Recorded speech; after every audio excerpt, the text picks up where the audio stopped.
नमस्कार साथियों, Bihar eligibility test यानी कि बीईटी और असिस्टेंट प्रोफेसर की वैकेंसी के लेकर के जो कुछ भी अटकनें थी उसको लेकर बिल्कुल साफ हो गया है। क्योंकि सबसे पहले नोटिफिकेशन देखिए जो कि आपको बिहार लोक भवन की तरफ से ये नोटिफिकेशन निकाला गया है। और ये नोटिफिकेशन का डेट आप देखिएगा तो आपको स्पष्ट हो जाएगा। देखिए ये डेट एकदम लेटेस्ट है, 1 जुलाई 2026 का ये नोटिफिकेशन है। बिहार लोक भवन पटना का ये नोटिफिकेशन है जो साफ तौर पे पूरा चीज़ लिखा गया है कि इसमें सिलेक्शन प्रोसेस क्या रहने वाला है, एलिजिबिलिटी क्राइटेरिया यानी कि योग्यता क्या रहने वाला है, फीस कितना होगा और इसमें कितने मार्क्स से क्वेश्चन पूछे जाएंगे, सारा चीज़ में बताया गया है। और ये भी बताया गया है कि परमानेंट बहाली असिस्टेंट प्रोफेसर का और कॉन्ट्रैक्ट बेस पे जो असिस्टेंट प्रोफेसर का जो बहाली होने वाला है, इस दोनों पद के बारे में स्पष्ट रूप से क्लियर बताया गया है। तो वीडियो को लास्ट तक देखिएगा, आप लोगों को सारा प्रोसेस बता देंगे, एक भी कुछ छूटने वाला नहीं है। और साथियों चैनल में पहली बार जुड़े चैनल को सब्सक्राइब कर लीजिए, वीडियो को लाइक कर दीजिए। तो चलिए दोस्तों वीडियो को स्टार्ट करते हैं। जो भी मेन पॉइंट है ये मेन पॉइंट आपको यहाँ बता दिया जाएगा। और बाकी हमारे जो पीडीएफ जो देख रहे हैं, इस पर पीडीएफ आपको चाहिए तो मेरे टेलीग्राम चैनल पंकज इन्फोटेक पे ज्वाइन कर लीजिएगा, ये पीडीएफ वहाँ से आपको प्राप्त हो जाएगा। दोस्तों जैसे कि बताया हूँ कि ये जो नोटिफिकेशन आया है बिल्कुल जेन्यून है और 1 जुलाई 2026 को पब्लिश की गई है और बिहार लोक भवन पटना से पब्लिश किया गया है। तो महत्वपूर्ण बात इसमें देखिएगा दोस्तों, तो पहला महत्वपूर्ण बात है यहाँ पे short title extent and commencement. देखिए इसके बारे में यहाँ पर आपको जानना जरूरी है क्योंकि इसमें साफ लिखा गया है this status may be called the status for the appointment of the assistant professors, including the contractual appointment of the assistant professor in the University of Bihar 2026 में बिहार यूनिवर्सिटी के लिए असिस्टेंट प्रोफेसर का और कॉन्ट्रैक्ट बेस पे जो assistant professor का बहाली होगा, इस दोनों के बारे में यहाँ पे स्पष्ट तौर पे लिखा गया है। बाकी जो महत्वपूर्ण बात है उस पर आइए आगे बढ़ते हैं दोस्तों। तो यहाँ पे रिक्वायरमेंट जो है उसका क्या है असिस्टेंट प्रोफेसर का, उसके बारे में सबसे पहले जान लेते हैं, जो कि अति महत्वपूर्ण है। ये जानना आप लोगों के लिए काफ़ी महत्वपूर्ण है, जिससे सारा चीज़ आपको क्लियर हो जाएगा। ठीक है, अब आगे बढ़ते दोस्तों। इसमें जो है एसेंशियल क्वालिफिकेशन क्या रहने वाला है, यानी कि कौन इसमें फॉर्म भर सकते हैं, कौन इसके लिए एलिजिबल है, योग्यता क्या रहने वाला है, इस पर बात करते हैं। तो देखेंगे दोस्तों, तो यहाँ पे साफ तौर पर स्पष्ट लिखा गया है कि a master with the minimum 55 marks और equivalent grade in point scale whether the grading system is followed, यानी कि 55% जो है इसमें मार्क्स होना कंपलसरी है, या फिर आप इसके इक्विवेलेंट में कोई भी कोर्स कंप्लीट किए तो, या मास्टर डिग्री आपने कंप्लीट किया तो 55% जो है ये आपका होना कंपलसरी है। हाँ, 5% मार्क्स यहाँ पर रिलैक्सेशन भी दिया गया है, छूट दिया गया है। यदि आप दोस्तों मास्टर डिग्री क्वालिफिकेशन कंप्लीट कर चुके हैं और आप SC ST OBC non creamy layer BC इस कैटेगरी से आते हैं तो, या फिर अगर आप PW कैंडिडेट में आप आते हैं तो ये छूट जो है 5% का रिलैक्सेशन है, ये भी आपको उसके लिए भी यहाँ पर दिया गया। यानी कि कम से कम जो है 50% दोस्तों है ना, 50% ये अगर कैटेगरी में आते हैं तो आपका मार्क्स जो है PG में पोस्ट ग्रेजुएशन में यानी कि मास्टर्स में होना कंपलसरी है। आगे दोस्तों बात कर ले तो अगला जो बेसिस दिया गया है वो बेसिस आपको दिया गया है कि Beside fulfilling above the qualification, the candidate must have cleared the national eligibility test। देखिए NET का एग्जाम जैसा भी जून में हुआ है, नेट आपका क्वालिफाई होना कंपलसरी है। पहला आपका PG होना चाहिए, दूसरा आपका नेट क्वालिफाई होना चाहिए।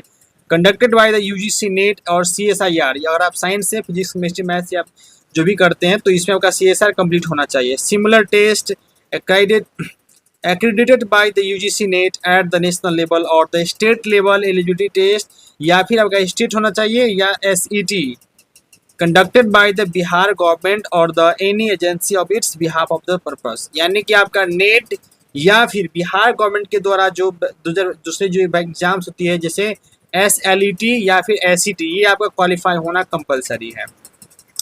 तीसरा कंडीशन है दोस्तों कि provided that the candidate having the PhD degree in the relevant discipline in accordance with the university grants commission minimum standards and the procedures awarded of the PhD degree, यानी कि आपका PhD भी complete होना चाहिए at the regulation of the 2009 और 16 as the amended time to the time और may be expanded from the NET SLET और SET, यानी कि तीन चीज़ होना चाहिए। पहला आपका PG कंप्लीट होना चाहिए, दूसरा नेट या फिर स्टेट कंप्लीट होना चाहिए और तीसरा आपका पीएचडी होना चाहिए। आगे भी देखिए इस बारे में क्या लिखा गया है, इस चीज को भी समझिए। आगे फर्दर लिखा गया है, further provided that the candidate registers for the PhD degree prior to amendment implementation of the UGC NET regulation 2009 shall be governed by the provisions of the existing candidate। देखिए, या फिर आप पीएचडी में enrolled है, register है, फिर भी आप इसके लिए आप यहाँ पे एलिजिबल है, ये बात यहाँ पे अगला लिखा गया है। आगे देखिए क्या है दोस्तों, अगला है दोस्तों यहाँ पे कि the PhD degree of the candidate has been awarded in the regular mode. और जो लोग भी पीएचडी में नाम लिखाए हैं उसका नाम जो है रेगुलर कोर्स में होना चाहिए, ठीक है, जहाँ से क्लासेस रेगुलर चलती है, रेगुलर पीएचडी में आपका होना चाहिए। यानी पहला तो कंडीशन है कि तो आपका पीएचडी कंप्लीट होना चाहिए, या फिर आपका पीएचडी में इनरोल्ड है तो आपका रेगुलर कोर्स होना चाहिए। ये आपका जो है मिनिमम क्वालिफिकेशन है। या फिर देखिए और करके जो लिखा गया है, और देखिए यहाँ पे क्या दिया गया है, the PhD degree has been obtained from a foreign university और institution with the ranking among of top 500 in the world university ranking at any time by any of the following। First में qualification symbols QS are the times higher education THE and the academic ranking worldwide universities of the Shanghai Jiao Tong University Shanghai। यानी कि अगर आप foreigner दूसरे विश्वविद्यालय से आपने universities किया है तो टॉप 5 जो विश्वविद्यालय जो दिया गया है जो क्यूएस रैंकिंग में आता है उसमें आपका जो यूनिवर्सिटी आना चाहिए। तो ये मिनिमम क्वालिफिकेशन रखा गया है दोस्तों। और एज लिमिट की बात की जाए, कई सारे लोगों का सवाल ये भी था कि एज लिमिट क्या होना चाहिए। तो एज लिमिट है दोस्तों, assistant professor shall be 21 years, कम से कम आपका जो है ना मिनिमम एज 21 ईयर्स होना चाहिए। और मैक्सिमम जो है ना पहले 40 दिया गया था, लेकिन जैसे कुछ प्रोटेस्ट हुआ था, लोगों का डिमांड था, तो उसके डिमांड पे इसको 43 ईयर्स जो है इसको कर दिया गया है। और ये जो है ना 1 अगस्त ऑफ द ईयर एडवर्टीजमेंट, जिस साल भी वैकेंसी आती है, जैसे अभी साल वैकेंसी आ रही है अगर अगस्त महीना में, तो अगस्त महीना 1 अगस्त के अकॉर्डिंगली जो है ना आपका age max to max 43 years होना चाहिए, उसको एक्सीड नहीं करना चाहिए। और पीडब्ल्यू के लिए भी जो कैंडिडेट दिया गया उसके लिए भी जो रूल है, रिजर्वेशन है, वो यहाँ पे फॉलो करता है, ठीक है। अब प्रोसेसिंग फी क्या रहने वाला है, प्रोसेसिंग फी के बारे में देख लीजिए। तो प्रोसेसिंग फी के बारे में कह रहा है, the commission shall be determine to application processing fee as demand appropriate for the inviting application. जो फॉर्म निकलेगा, एडवर्टाइजमेंट लिखेगा, उसमें स्पष्ट रूप से बता दी जाएगी कि फीस कितना रहने वाली है। अब सिलेक्शन प्रोसेस क्या रहने वाला है, इस प्रोसेस के ऊपर चलिए कि ये तो हो गया आपका रिक्वायरमेंट देख लिया। अब सिलेक्शन प्रोसेस क्या रहने वाला है, तो ये सिलेक्शन प्रोसेस की बात कर लेते हैं। सिलेक्शन प्रोसेस दोस्तों, इसमें आपका रिटर्न एग्जाम होने वाला है on the basis on the behalf of your return examination. देखिए रिटर्न एग्जामिनेशन होगा और ये रिटर्न एग्जामिनेशन 3 घंटे का 3 आवर्स का होने वाला है। टोटल मार्क्स अवार्ड किए जाएंगे 175 नंबर का जो दोस्तों आपका रिटर्न एग्जाम होगा। और इसके अलावा 25 नंबर का इंटरव्यू होगा। उस 25 नंबर में 13-12 क्या है, तो 13 नंबर का जो दोस्तों है ना इंटरव्यूअर के सामने में आपको देखिए स्पष्ट लिखा है, maximum 30 marks shall be awarded based on the teaching skill to the tested by the interviewer board on the spot. Teaching skill demonstration shall be mandatory the video recording भी होगा। और जो इंटरव्यू बोर्ड होगा उसके सामने में आपको पढ़ा कर दिखाना है कि आपके पास पढ़ाने के एबिलिटी है या नहीं। इसके लिए 13 नंबर्स मिलेगा मैक्सिमम। और दूसरा जो 12 नंबर की बात किया गया है, 12 marks shall be awarded based on the interactions with the interviewer board. Board के इंटरव्यू के जो मेंबर होंगे वो आपसे इंटरेक्ट करेंगे, कुछ पूछेंगे, उसके आधार पर आपको 12 नंबर यानी कुल जो है आपका मैक्सिमम जो है 25 नंबर आपका इंटरव्यू में दिया जाएगा और रिटर्न टेस्ट से 125 नंबर। अब आप लोगों का सवाल होगा सर 175 नंबर का एग्जाम होगा, उसमें क्या क्या पूछा जाएगा। तो चलिए आपको वो भी दिखा देते हैं कि 175 नंबर का जो एग्जाम होगा वो एग्जाम किस प्रकार से होने वाला है। तो देखिए 175 में दोस्तों आपका सबसे फर्स्ट क्वेश्चन टाइप जो होगा वो वेरी शॉर्ट आंसर क्वेश्चन होगा, ठीक है। वेरी शॉर्ट आंसर में आपका 20 क्वेश्चन होगा, तो 1 मार्क्स कैरी करेगा, यानी 20 नंबर का आपका क्वेश्चन होगा पहला। वेरी शॉर्ट आंसर जो होगा ये आपका 15 क्वेश्चन रहेंगे और 2 नंबर का यानी कि 30 नंबर का ये आपका हो गया। रीजनिंग है बेस्ट एनालिटिकल टेप जो है ये 15 क्वेश्चन पूछे जाएंगे 3 मार्क्स के लिए, यानी कि 45 नंबर का ये हो गया। और लॉन्ग आंसर टाइप जो है 10 क्वेश्चन पूछे जाएंगे और ये प्रत्येक क्वेश्चन के लिए आपको 8 मार्क्स मिलेंगे, यानी कि 80 नंबर का जो है ये, और टोटल 175 नंबर का आपका रिटन टेस्ट होगा और 25 नंबर का इंटरव्यू। तो ये हो गया permanent interview, permanent assistant professor की बहाली का। लेकिन आपको मैंने शुरू में बताया है कि जो अगला आपका रहने वाला है वो आपको जो है कॉन्ट्रैक्ट बेस्ड असिस्टेंट प्रोफेसर का भी बहाली होने वाला है। तो कॉन्ट्रेक्चुअल बेस्ड पे जो यहाँ पे जो बहाली होगा उसके लिए क्या प्रोसेस आने वाला, तो उसके बारे में बात कर लेते हैं। देखिए, the contractual appointment for the essential and और द इमरजेंट रिक्वायरमेंट, इसके लिए क्या है, तो इसके लिए आइए बताते हैं आपको क्या प्रोसेस रहने वाला है। तो इसके लिए क्या प्रक्रिया रखा गया है, इसके लिए जो दोस्तों प्रक्रिया रखा गया है, calculations of the API score for the central contractual appointment, the API score shall be calculated as follows. देखिए, इसमें मार्क्स आपको कैसे दिए जाएंगे, कैसे अवार्ड किए जाएंगे, इस पर ध्यान फरमाइएगा। अगर आप पीएचडी किए हुए हैं, पीएचडी है तो आपको 11 नंबर दिया जाएगा, अगर जीआरएफ है तो 11 नंबर दिया जाएगा, और नेट है तो सिर्फ 8 नंबर दिया जाएगा। ठीक है, ये दोनों साथ में जोड़ लीजिएगा। नेट के लिए क्वालिफाई किया तो आपको 8 मार्क्स ही मिलेंगे, लेकिन आप जीआरएफ किए तो आपको 11 मार्क्स, यानी कुल मिलाकर के आपको इस रिसर्च के लिए आपको 22 नंबर मिलेंगे। ठीक है, 22 मार्क्स मिलेंगे। अगला देखिए, पोस्ट ग्रेजुएशन के आधार पर कितने मार्क्स मिलेंगे। मास्टर्स के बेस पे आपको, मास्टर्स के बेस पे दोस्तों ऐसा है कि यदि आपके मार्क्स जो है वो 80% और उससे ऊपर है तो आपको 26 मार्क्स दिए जाएंगे, मैक्सिमम 26 मार्क्स दिए जाएंगे।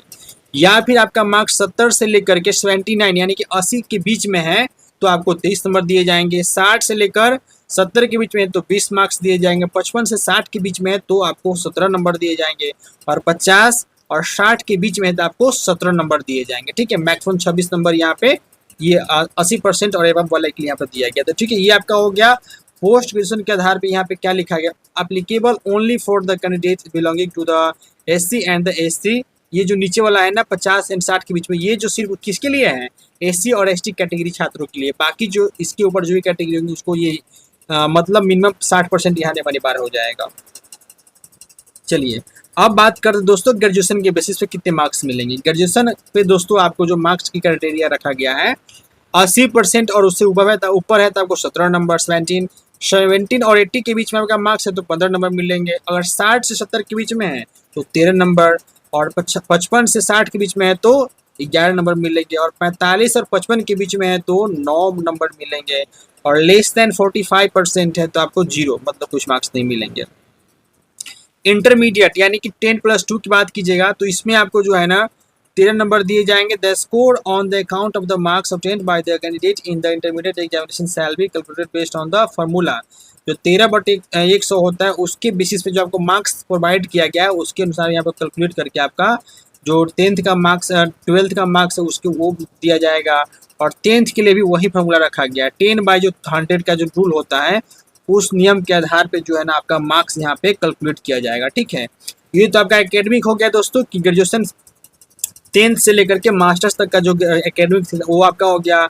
इसमें भी एक इंटरव्यू होगा, इसमें जो इंटरव्यू होगा आपको ये 12 नंबर का इंटरव्यू होगा, 12 मार्क्स का इस इंटरव्यू रहने वाला है। देखिए, maximum 6 marks shall be awarded based on the teaching skills to be tested by the interviewer board on the spot. Board interviewer board के द्वारा आपको टेस्ट लिया जाएगा कि आपके अंदर में टीचिंग एबिलिटी कितनी है, उसके आधार पे आपको यहाँ पर रिक्वायर्ड किया जाएगा और 6 मार्क्स दिया जाएगा, और 6 नंबर जो बच गया आपसे जो कुछ पूछा जाएगा इंटेक्ट किए जाएंगे इंटरव्यूअर बोर्ड के द्वारा, उसके आधार पे आपको मैक्सिमम जो है ना 12 नंबर मिलेंगे। तो ये हो गया दोस्तों आपका कुल मिला के एकेडमिक के आधार पे और इंटरव्यू के आधार पे आपको यहाँ पे सिलेक्शन किया जाएगा यदि आप कॉन्ट्रैक्ट बेस्ड पे टीचर पे आते हैं तो। अब यहाँ पे बात करते हैं मेरिट लिस्ट कैसे बनेगा। तो मेरिट लिस्ट को आप देखिएगा तो preparation for the merit list for the contractual appointment, the merit list of the contractual appointment for the each subject as per the reservations category shall be prepared by adding the marks obtained by the candidate in the API score। अभी जो बात की थी academic and the interview, allotment of the universities, allocation of the universities to the finally selected candidate shall be done by the commissions on the basis of the merit cum choice opted by the candidate in his or application form। यानी कि आपकी जो marks जोड़ेंगे 10 से लेकर के masters तक के सब्जेक्ट का जो मार्क्स आप ऑब्टेंड के वो जोड़ेंगे और इंटरव्यू के मार्क्स जोड़ेंगे इसके आधार पे, और आप जो फॉर्म भरते हैं जो आप रेफरेंस देते हैं कि आप कौन सी यूनिवर्सिटी में पढ़ाना चाहते हैं उसके आधार पर भी आपका जो है ना फाइनल मेरिट लिस्ट निकाला जाएगा और आपका सिलेक्शन होगा।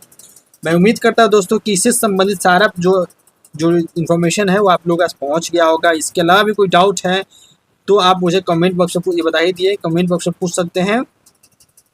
और ये देखिए एक बात यहाँ पे लिखा गया है कि मिनिमम जो है ना आपका मिनिमम जो है ये आपका 45 होना चाहिए। The minimum qualifying marks in the written examinations, अभी जो परमानेंट असिस्टेंट प्रोफेसर की बात कर रहे थे उसका जो है रिजर्व के लिए 44% होना चाहिए, 40% होना चाहिए, और बैकवर्ड क्लास के लिए 36.5% और ईबीसी के लिए 34% एंड शेड्यूल कास्ट एसटी और एसटी के लिए 32%। रिटन टेस्ट के लिए बात कर रहे थे, ये चीज़ होना चाहिए। तो उम्मीद करता हूँ कि दोस्तों कि सारे डाउट आपको क्लियर हो गया होगा। इसके बावजूद भी कोई प्रॉब्लम है तो आप मुझे कमेंट बॉक्स से पूछ सकते हैं। बाकी वीडियो को लाइक, पेज को शेयर कर लीजिए और चैनल को सब्सक्राइब कर लीजिएगा। और इस पीडीएफ जो है मेरे टेलीग्राम चैनल पंकज इन्फोटेक पर डाल देता हूँ, वहाँ से आप इसको डाउनलोड कर सकते हैं।